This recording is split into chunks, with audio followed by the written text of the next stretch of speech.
Good morning again. Welcome back to all of you who have been here yesterday. I've seen many of you, also many familiar names from yesterday, but also good morning and welcome to everyone that couldn't make it yesterday. I think it was a very nice, pleasant, and good first day of the Aggregators Fair, the first Aggregators Fair ever that we had. Lots of interesting presentations and good discussions that we have seen in the plenary sessions, but also in the parallel sessions. And yeah, I hope we can continue in that spirit today. And maybe Tamara, next slide again, to remind everyone about the housekeeping rules. You've seen that the event will be recorded. Zoom is since a couple of weeks asking everyone to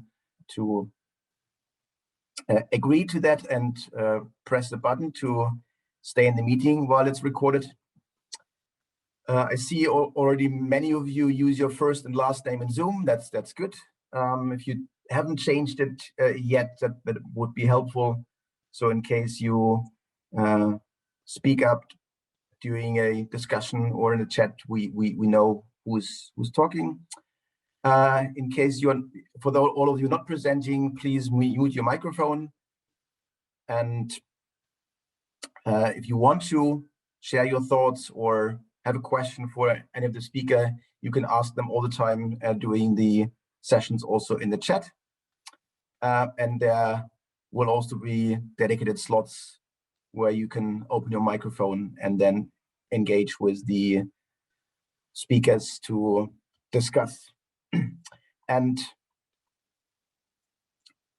with this, I would like to start with the program. And it's a pleasure that we have Harriet Verweyen, the Executive Director of the Open Art Foundation, with us today, this morning, to kick us off, to start the second day of our Aggregators Fair.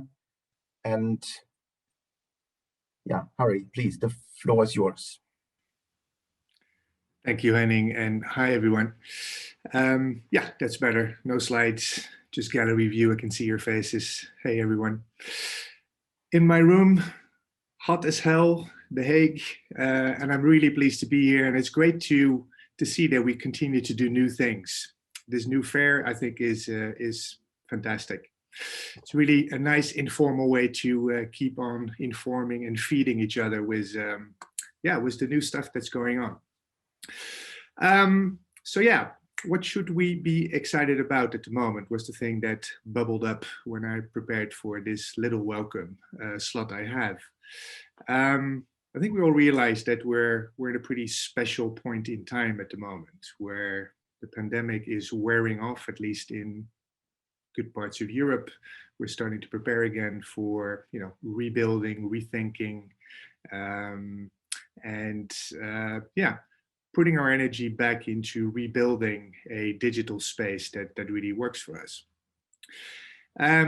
So yeah, reviewing yesterday and looking at the notes, there was one quote that really stuck with me from Marta Franceschini from the European Fashion Heritage Association, which was something like this. During the pandemic, we decided to focus on our real values, enhancing the digital visibility of spaces that were abruptly closed. And I think that, to me, packages a lot of the things that are on our minds at the moment, right? We've been thrown in this pandemic, we've been challenged to step up and really think about what digital can mean.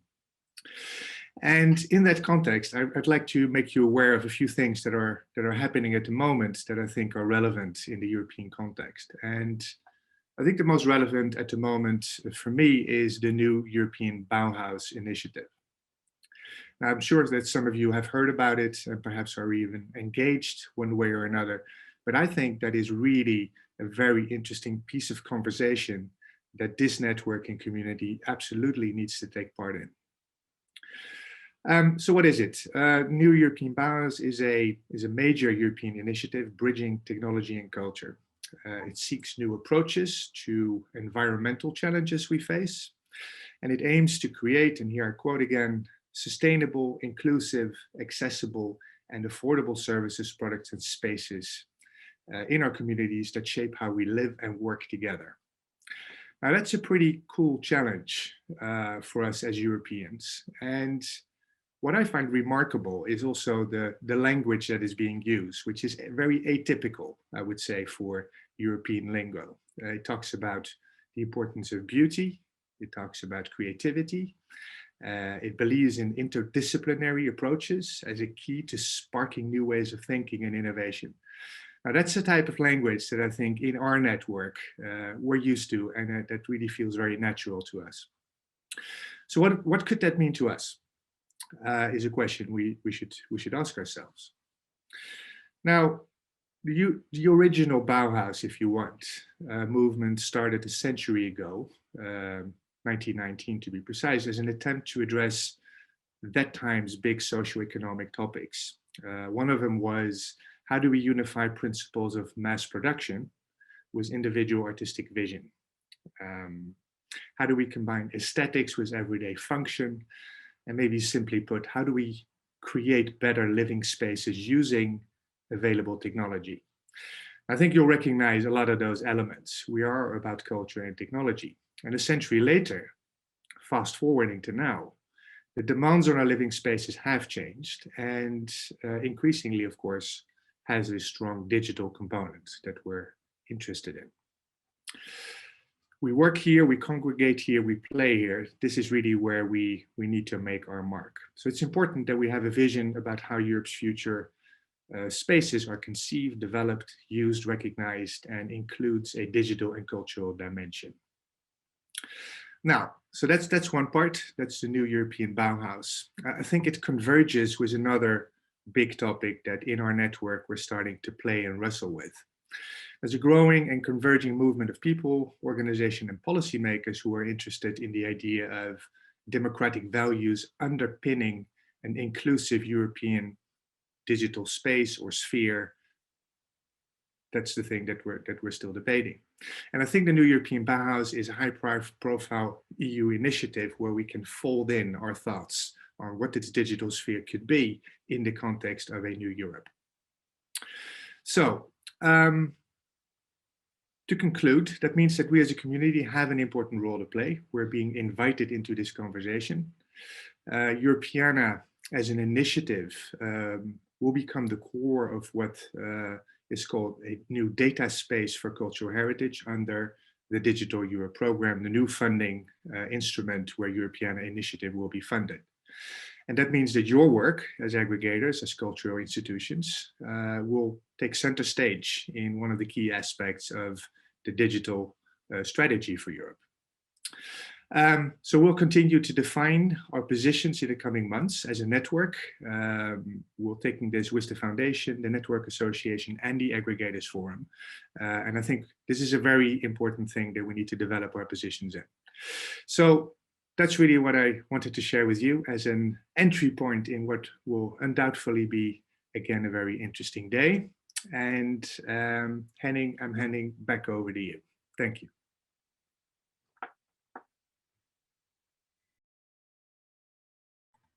I should unmute myself. Thank you, Harry. That was indeed a good start for the day. We will now continue with a panel session. Yesterday, we already had a very nice audience engagement session led by Marco and Sophie. Today's panel is about capacity building and will be moderated by Julia Fallon, who is heading up the community and partner engagement team at the Open Foundation. And I will leave it to you, Julia, to introduce your panel and take it from here. Julia, the floor is yours. Excellent. Thank you, Henning. Good morning, everyone. I'm sorry if you see me sweltering. It's unnaturally hot in my study at home today. So I'm going to have to keep fanning myself so I can keep focused. I hope you're all in much more comfortable surrounds. And it does in this time make me really miss the European offices in The Hague because they are air conditioned. So they're great to go in on a day like this. All right, so we're here until 11:10 to talk about capacity building with our panel. We're joined in our panel today with Kirsten Holt, Fred Drown, Keegan Downing, and Sebastian de Berg. They will, in due course, introduce themselves when we get a bit further into the panel discussion. But what we wanted to do in this panel was talk a bit more openly about what capacity building is as a means towards digital transformation, what that looks like in the sense of what the aggregators' role is, what some of the things they've been doing have been, what some of the challenges we have ahead of us are, and how that relates to the different roles that you play in your organization and how you can connect that to some of your work. So one of the starting points we wanted to move on from is to share with you a video that we created to express our Europeana vision of what digital transformation means. And so in a moment, I'll ask Tamara to play. It's a 90-second video, and it's something that was crafted as a result of the digital transformation workshops and research that we undertook last year. So this reflects what we think our network, our sector, our CHIs, our cultural heritage institutions, our aggregators have been talking to us about when they think of what digital transformation means. So I'd like to ask Tamara if you could play the video and then come back to me. Thank you. Digital transformation is both the process and the result of using digital technology to transform how an organization works. It helps an organization to thrive, fulfill its mission, and meet the needs of its stakeholders. Digital transformation can be driven by heritage professionals of any level. Everyone can be an agent of change. It is not just about technology, it's about mindsets and personal capabilities. The impact of digital transformation will be different for each individual organization. Each change, no matter how small, contributes to a cultural heritage sector powered by digital and a Europe powered by culture. Europeana's focus is on digital transformation relating to the digital discovery of cultural heritage collections. This includes, but is not limited to, efforts that help cultural heritage institutions to develop their leadership and capacity for digital transformation, to strengthen infrastructure, improve interoperability, enrich data, share collections, and engage with audiences. Europeana empowers the cultural heritage sector in its digital transformation, helping it to embrace digital change and encouraging partnerships that foster innovation. We lead with our specialist expertise when appropriate and collaborate when that expertise lies in other networks. Do you want to know more about our work? Then go to pro.europeana.eu. Excellent, thank you. So I'd just like to also credit Sebastian, who's on our panel, with putting that together with some experts. I think that works really nicely as just an introduction to what we mean by digital transformation and express how complex it is, which also makes the challenge of talking about capacity building a bit complex when we look at it as a big vision, but also from an organizational standpoint. But one thing that really strikes me whenever we talk about capacity building is that there's a me in this conversation that I don't want us to forget, because as much as capacity building is about the organizations and committing resources, it's also about us as individuals and what we can commit and what we can deliver. So I'd like you to take you, just before we start discussion, to the other end of that equation. So moving away from digital transformation, I want to ask you two questions through Mentimeter. Tamara, could you share the Mentimeter screen? The first question, please. I want to ask you to reflect on yourself and how you are already making a commitment to your own capacity building, your own professional development. Because I think taking a moment to stop and reflect yourself brings an interesting perspective to the conversation. So I've got two questions for you. The first is just to ask you, how do you feel about balancing your work commitments and your professional development? How do you feel like you get the balance right most of the time? Do you feel, and there's four options then, is it hard but you do your best to make time for professional development? Do you say, I really want to develop, really want to invest in myself, but I just can't find the time? Or do you just say, actually, I don't want to spend any time on this? I'm kind of curious here because it really is the other side of what we see when we're talking about capacity building, is the personal challenge of actually responding to anything we do as an organization. And I should also say, this is completely anonymous. We don't know how you voted. So if you really want to be honest and say, I don't actually want to spend any time on it, then we don't know who you are. But this is very interesting. Okay, so it's 59 of us in the room. I'll give you another moment or so just to complete this. This Mentimeter sometimes is a little bit slow to respond. Okay, so 3 people feel they have the balance right most of the time. I would love to talk to those 3 people. I would love to know how you do that. I am not one of those people. I try hard, but I feel like it's a real challenge. So I'm very much in this this group of 13. I do my best. Okay, and 10 of you are saying you want to develop more, but you can't find the time. So that's quite that's quite interesting. I think these are common challenges. I feel like we should actually remember when we talk about capacity building, that personal element. And just my second question, again, is a little bit about personal reflection. Tamara, next question, please. Thank you. So before this fair started, because let's not count today and yesterday in terms of learning new things. In the last 2 weeks, how many hours have you spent in 3 things? 1, certified or professional qualifications like a master's, a university degree, a Scrum Master, a Prince 2 certificate, something that you get a professional qualification or certificate from.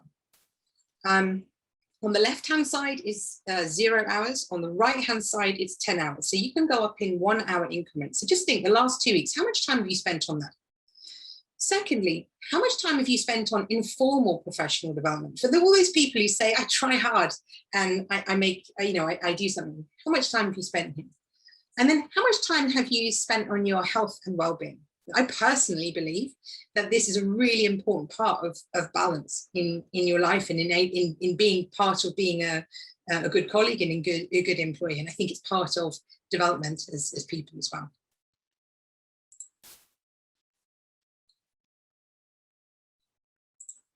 Okay, so again, on the left-hand side, it's 0 hours. On the right-hand side, it's 10 hours. I would say that's a lot over 2 weeks. Okay, so what I'm seeing, again, around about just under half of you have replied so far. So very few hours are being spent on certified or professional qualifications. Those are things I would love to dig into a little bit more to figure out why not, or what they are, what's really interesting there. And I'm sure Sebastian would love to ask you some questions around that.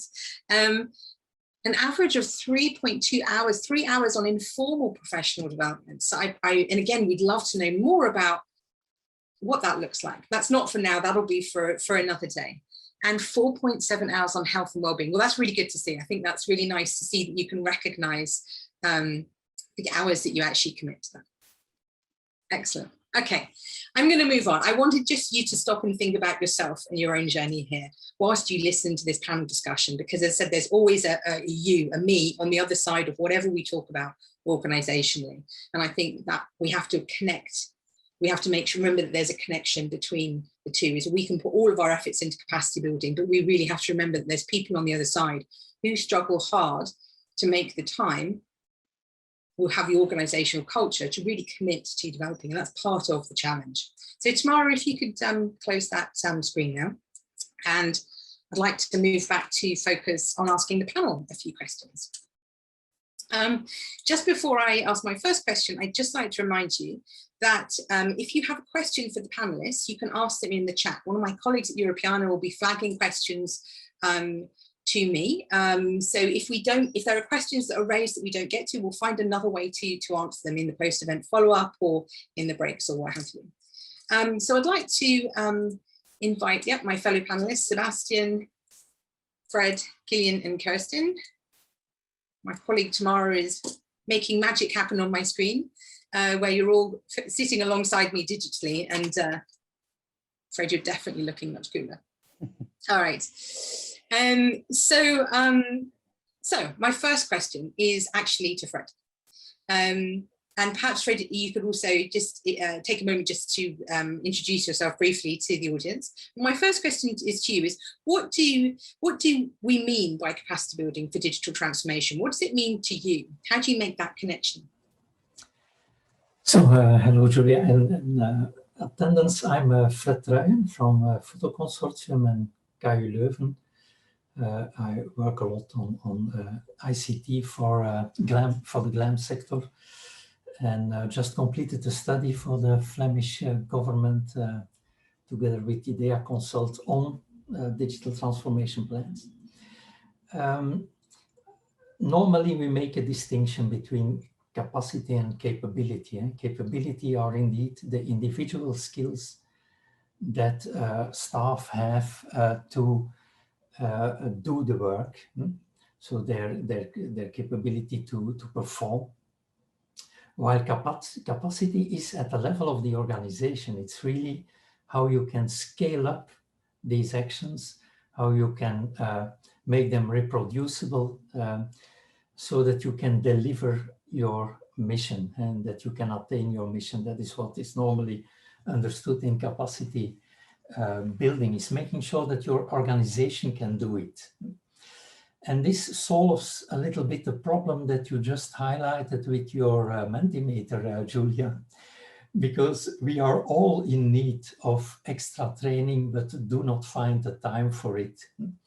But in a good organization, it is not that much needed. What is really needed is the skill to talk with other professionals, to network with other professionals, and make sure that you speak the same language, without you needing to master it.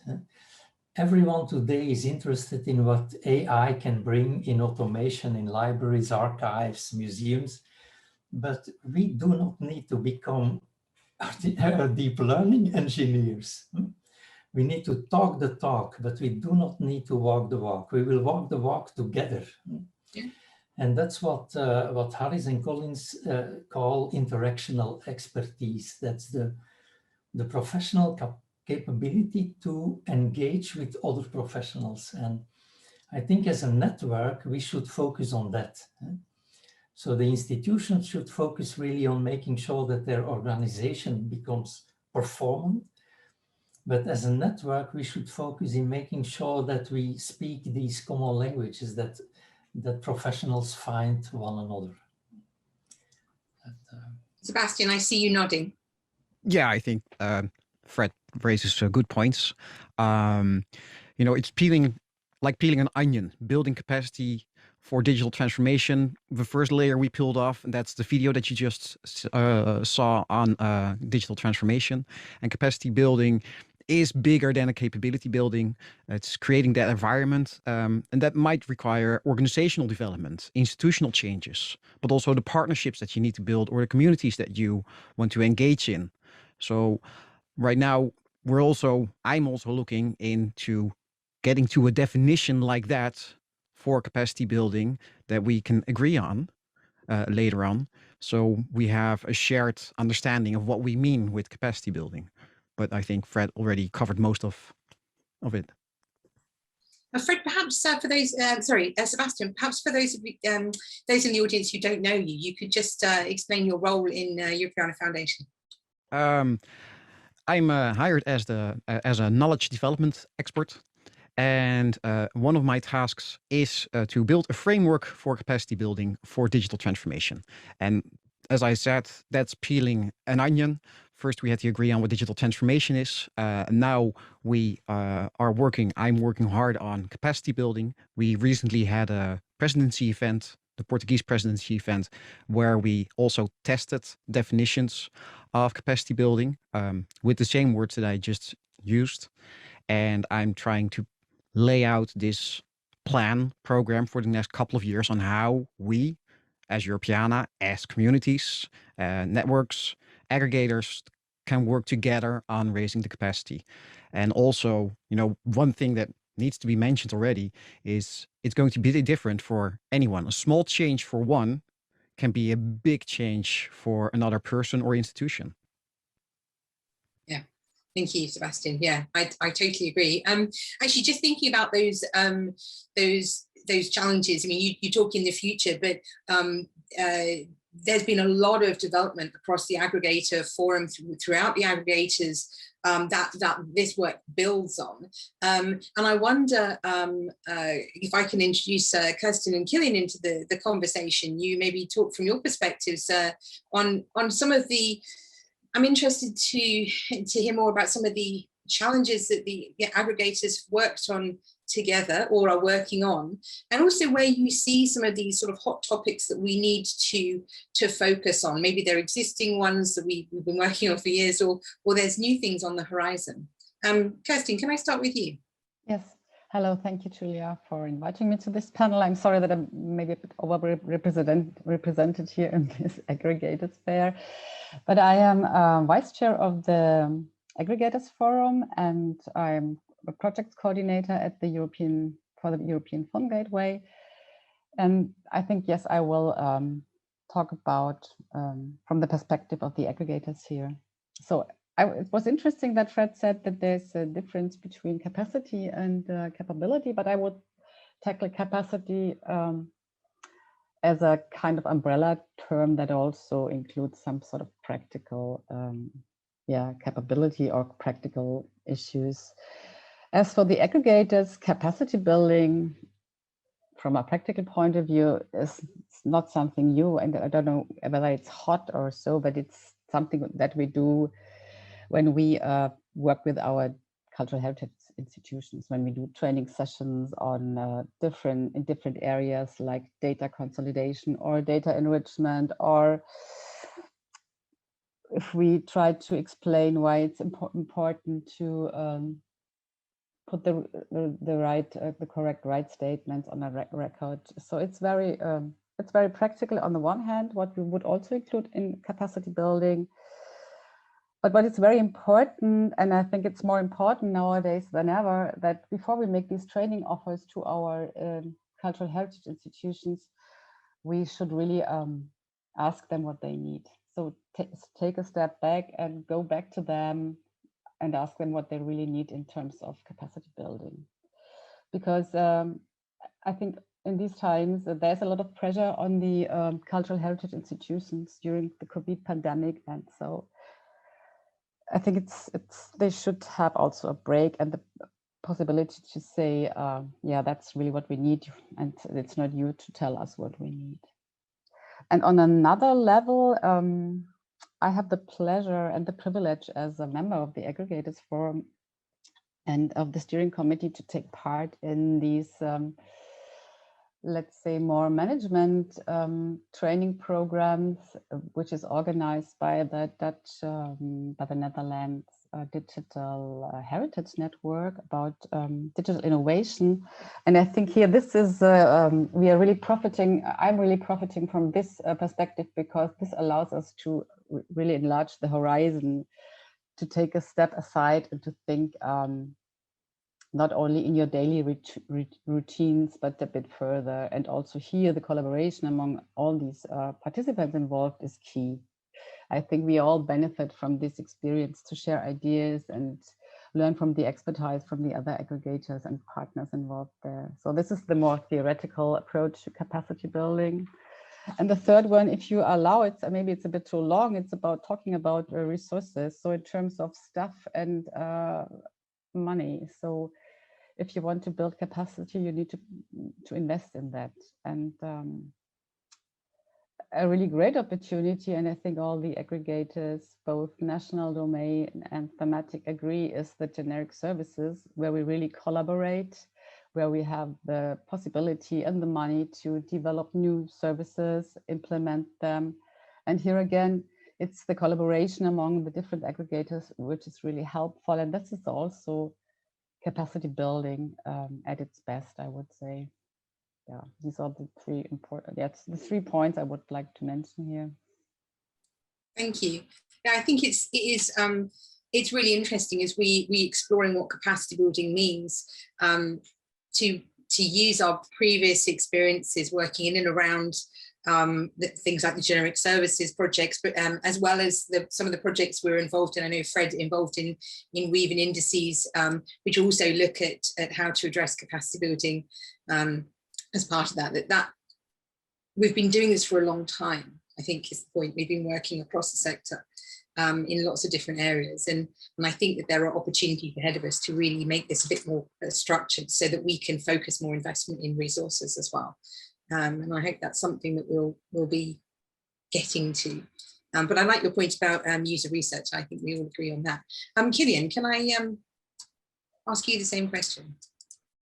Sure, absolutely. Hi to everyone. My name's Killian. I'm an archivist in Dublin City University Library and a counsellor for Europeana, the Network Association. So I think you hit the nail on the head, Julia, when you're talking about getting the balance right. I think that's one of the #1 challenges. And you know, if everything's a priority, how can anything be a priority? And it's quite a difficult challenge. And there is that priority matrix, which is helpful. So thinking about this from an Irish perspective, and I'm loving the onion analogy, Sebastian. I was thinking of like there's so many ways to cook a potato as well. Wearing the green jersey here, but I would have to say the Digital Repository of Ireland, who are the national aggregator for Ireland, have been really an exemplar and leading the way in terms of collaborating with so many different types of communities and kind of opening up spaces for kind of more marginalized groups and underrepresented groups to have a voice. And they've been doing that with national cultural institutions, with associations like the Research Data Alliance, and with anything from county councils to other types of cultural heritage institutions to think about engagement, advocacy, explaining what aggregation is, what the value of it is, and how it can benefit not just an institution, but the sector and then society as a whole. So I know the Europeana Sports campaign, the collection campaign, which the DRI were coordinating with EPIC, the Irish Emigration Museum, was really a brilliant way of kind of creating these individual stories that would create access points for new audiences and new people to come in and discover kind of Europeana data and really find a way in which, and something that I just came across last night was that there is a story on the Ireland Stories Europeana Sports collection campaign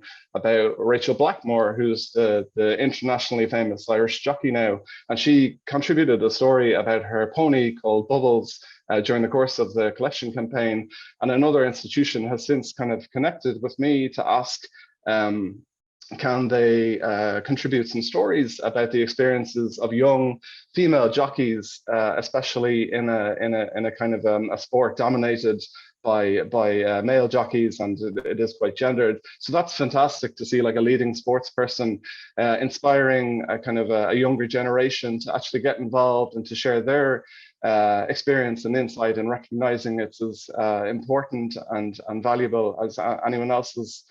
And so in an Irish context, I'm just have to say it's collaboration, and the DRI have been brilliant at that. Within a kind of a Europeana Network Association, I can speak in terms of my experience working with the fantastic New Professionals Task Force team, and we were looking at capacity building in terms of better supporting young and new professionals in the ENA and around the Europeana communities, and identifying any kind of challenges and issues that they're facing, and then at the same time have kind of actionable opportunities in which we can work towards bringing them in to the room and hearing what they want to say and listening to them. And I think that's been critical. And I know the new ENA membership working group is kind of working towards implementing those recommendations. But having new professionals and having their voice at the center of, let's say, Europeana 2021 later this year is brilliant. And I think that's such a beneficial development in terms of it's really a commitment to them that we recognize and that the whole of the Europeana initiative recognizes. And in that, it kind of develops capacity in a way that we will work towards a kind of a more sustainable and diverse network. So yeah, I hope that answers the question. I hope I didn't waffle too much there.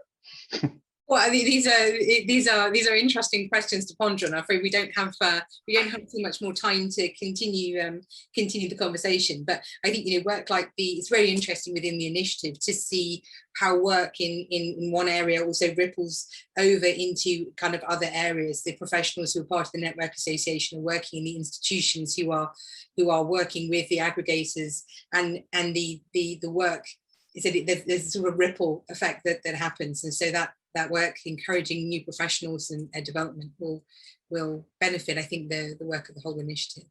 But just in the final few minutes before we need to take a break, because there's some more interactive sessions coming up.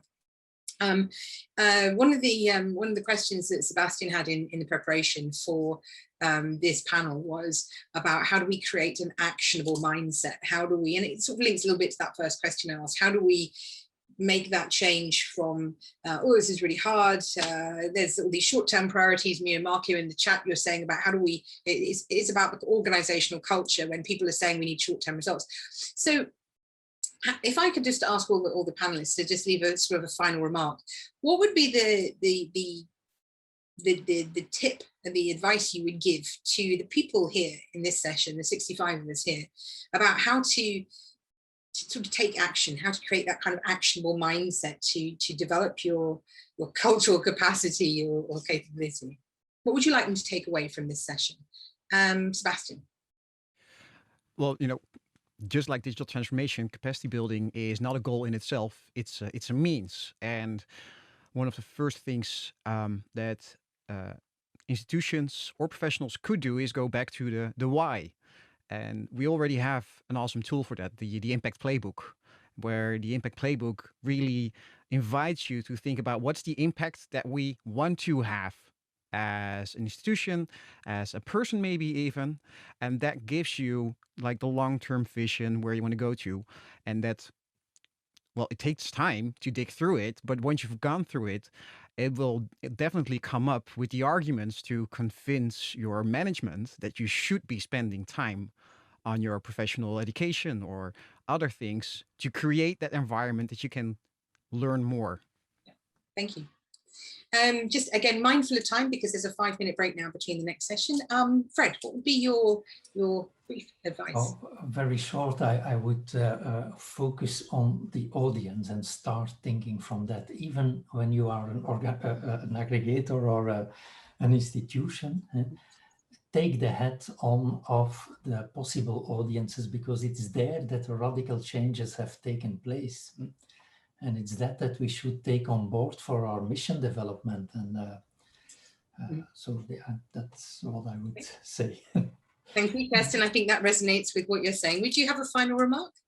Yeah, I would say, but it has a little bit been said already, that, yeah, take a bit more time to reflect on what you would like to do and what you want to achieve, and discuss this also with people which are probably not part of your department or your box, but think out of the box and try to work with people from other areas. I think that would help. And of course, include those people you want to reach with your offers or services. Okay, thank you. And finally, Killian.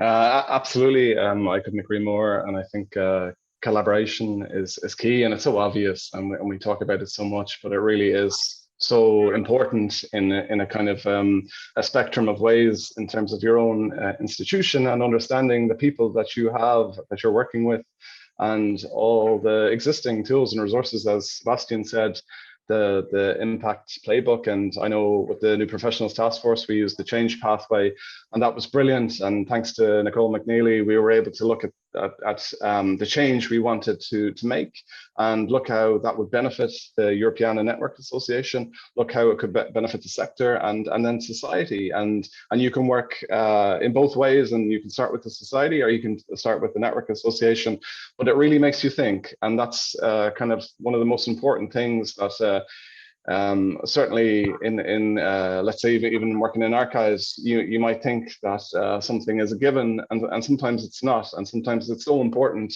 to change the focus of something and kind of evaluate what you're doing. And that's really healthy, and it's, you know, absolutely okay to make mistakes as long as you learn from them, regardless of small or big. It's completely fine. So yeah, collaborate and make mistakes. Yeah, and you know what, actually just tapped into one of my favorite things at the moment is growth mindset. Is yeah, it's not about failure, it's about making these iterative changes and these developments. I personally really enjoy putting myself into that mindset. Listen, I'd just like to say thank you very much. I think we've had some interesting perspectives. It's a little bit about process, it's a lot about people, it's a lot about organizational culture and working together, which I think is probably a perfect backdrop for the rest of the Aggregator Fair. So I would like to just thank the panel very much for spending your time sharing your thoughts this morning with the fair. I'd also just like to give a quick shout out and thanks to Kate Fernie for suggesting this panel in the first place. It was her idea, this is why we're here. It was a good idea, thank you very much. I hope you also enjoyed listening to our panelists. And I'd like to hand back to Henning, who'll tell you where to go next. Thank you. Thank you, Julia. Thank you, Sebastian, Fred, Kerstin, and Killian. I think would have listened a bit longer to you, but we have a program. But there was, I think, a lot of good thoughts in there. There's a lot to digest as well. I will do that a bit over lunch later on. Now we are moving into our first round of parallel sessions for the day. Today we have 4 rooms operating in parallel, so it's even more difficult to decide. We are having a session with the German Digital Library that remains here in this room. Fred Traun will move to the second room, talking about digital transformation again, and then we talk about diversity and inclusivity in room 3, and Tom Miles is going, I assume, very practical with Mint in room 4. And as we start basically right away, you have to give all of us maybe 1 or 2 minutes to switch Zoom accounts, and we will be right back with you as hosting you in those 4 rooms. So thank you all for this morning session. We will meet again for the final session as a group, everyone here later on. But I hope for now you find an interesting, most interesting parallel session, and see you later on. And I'll leave then the floor to the ones hosting room 1, and say goodbye for now, and see Tom very soon in room 4. Yeah, welcome back everyone in the main room. It was a first round of trying this new format. I think was bringing together a 2-day program made from aggregators for the institutions, for the sector, and I think it worked very well. We also have seen like quite a good interest in participants. We had again today around 80 people joining all the various parallel sessions. And I think we have also seen a really good diversity of topics, of themes, of work that aggregators are doing, illustrating very nicely where they are involved, what is happening, and what they do for the sector, and how the initiative is also benefits from this. I mean, we have seen sessions and presentations to introduce what aggregators are all about. We have seen more conceptual or inspirational sessions around the overall topic of digital transformation or diversity and inclusivity. We've seen more practical sessions or technical sessions. Just thinking about the two sessions that I was in from Tom Miles about Mint and the 3D VR demo from Catherine. I think it's really a good range of topics, and it's not only about data and publishing data in Europeana. And I found also the capacity building panel this morning very inspirational for myself. Seeing also the distinction between capability building and capacity building, having in mind that the capacity building can be much bigger than capability building, but still that seeing how personal development and individual training is a key thing, where it's difficult, or to be seen also to find a balance when everything we do is of high priority. Also interesting the notion that Fred made about the importance to focus on a common mindset and speaking the same language across network. And yeah, something also we probably do not enough to reflect more, to take the time to reflect on what we do, how we do things, and our goals to go forward. What came back a lot is the notion of collaboration, how important that is, not only during the capacity building panel, but I think throughout the entire event. And I also spoke to a couple of participants offline to see also what they took away from the event. And also here we see collaboration comes back quite a lot. I have spoken, for example, to Maya Drapczyk, who you've seen in the panel yesterday, and yeah, she wrote this very nicely. I and she summarized it as follows: like for her, every opportunity that creates space for us, the community, to share experiences, exchange knowledge, and to network is of great value. And this is exactly what the fair has offered to us all over the past 2 days. We have witnessed how much we can learn from one another, and this impressive mix of skills and competences can lead to amazing new collaborations. And we should use these. We need to remain connected, create synergies between our work, and also show the general value and impact of our actions as aggregators. So I thought this was a nice summary also on emphasizing collaboration, and what Marco Strefkax was saying was going along the same lines. Using the fair as an opportunity to bring the various networks together, like in his case, the National Digital Heritage Network in the Netherlands with Europeana, but also open ways for new collaboration is of great value for him. And I have also spoken to Sergio Godea to hear from him about this event, and I think he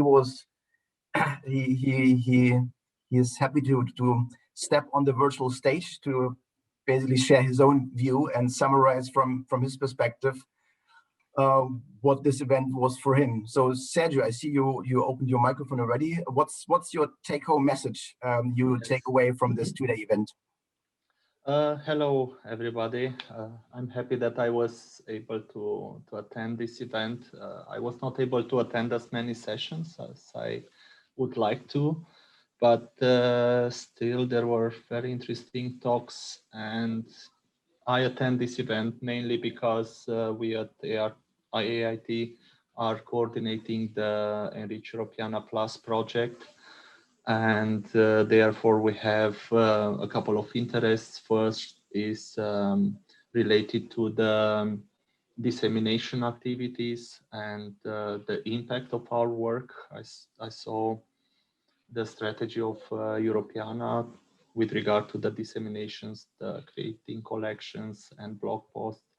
So these are very useful for us to align with those, but also to have a good strategy to bring our work to the public users and to achieve to involve them, especially in crowdsourcing activities.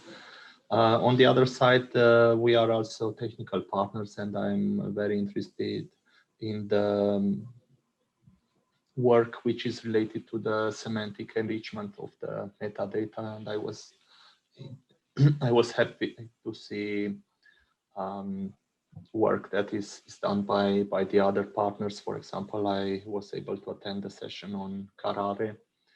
So yeah, I think it was a very nice event, and I can just subscribe to say that the collaboration is the key to success too, because I think in the last period of time,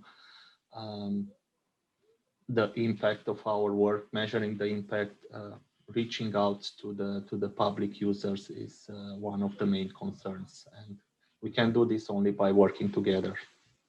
So this would be my feedback. Thank you. Thank you, Sergio. Which also reminds me to say, like, yeah, of course, we probably, including myself, I would have liked to have more of those parallel sessions, which of course is difficult to do in real life.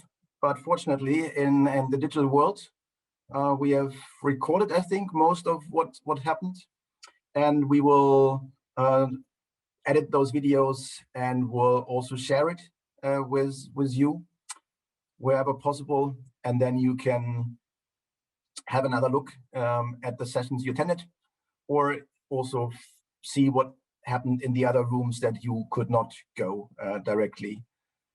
So that's something we will do over the next couple of days, looking at Gina, and we will notify you when we have this ready for you. I'm not sure there is. Yeah, I don't think there's anything else to say other than really thank you all for joining. Thank you all for presenting, sharing all the diversity of what you have done, bringing us all together, like across the different components and of the Europeana initiative. I think it's encouraging to do something similar again next year. So we will see, and probably also learn from what we have done this year. We will share a survey with you as well, so you can all tell us how you found it, what you liked, what you didn't like, where you see potential for improvement. That will come also shortly.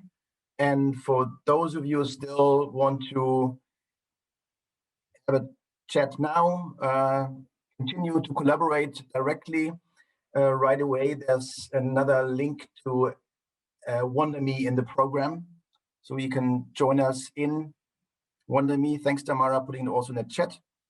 So we will go there right after this Zoom meeting has closed, and hope to see some of you there. And if you want to share feedback or new ideas, impressions, ideas for next steps to be taken as a group, then we get together there. And if not, I'm sure we see you all in other places still, probably mainly virtual for the next couple of weeks. But I'm looking forward also to meet you back in person in one way or another, maybe before the end of this year. So fingers crossed that situation will improve, so we can also see each other not only through a screen, but really face to face and eye to eye. With that, I again, thanks to everyone for joining. It was great to have you here, and see you soon, and bye-bye.